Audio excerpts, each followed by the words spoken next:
Stage 5 of the 2025 Tour de France here in Caen, and Remco Evenepoel proved why he's the world champion, why he's the Olympic champion, today in the 33-kilometer time trial starting and ending here up in the northwest of France. Remco Evenepoel stormed the course today, clocking 36 minutes and around 40 seconds, topping early pace setter Edoardo Affini by 33 seconds.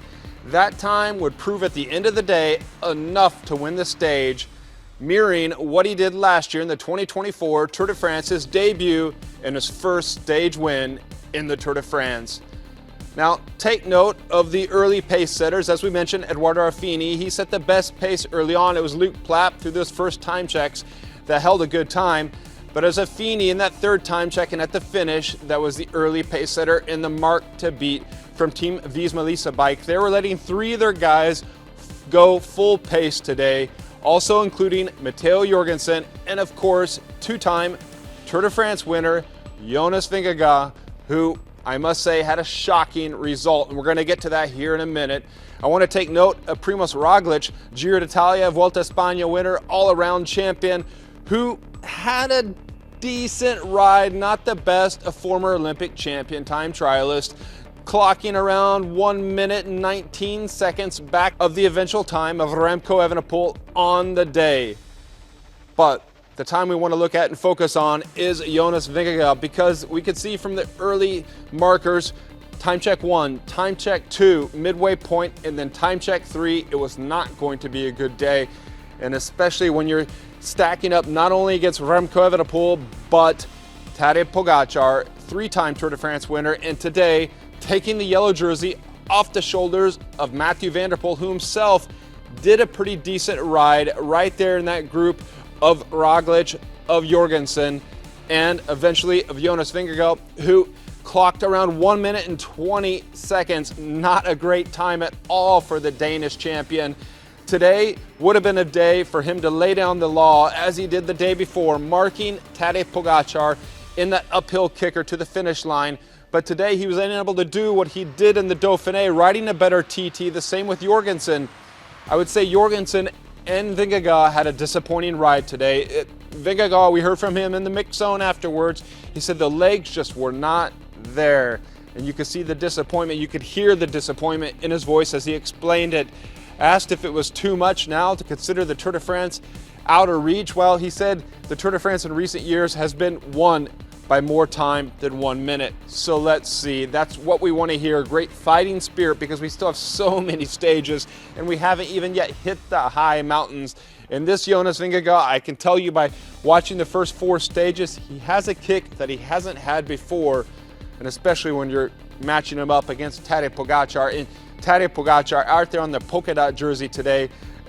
Dodgy jersey, even dodgier shorts, but he did it proud, and he exchanged it at the end of the day for the Maillot Jaune, the race leader's jersey, taking it off the shoulders of Mathieu van der Poel.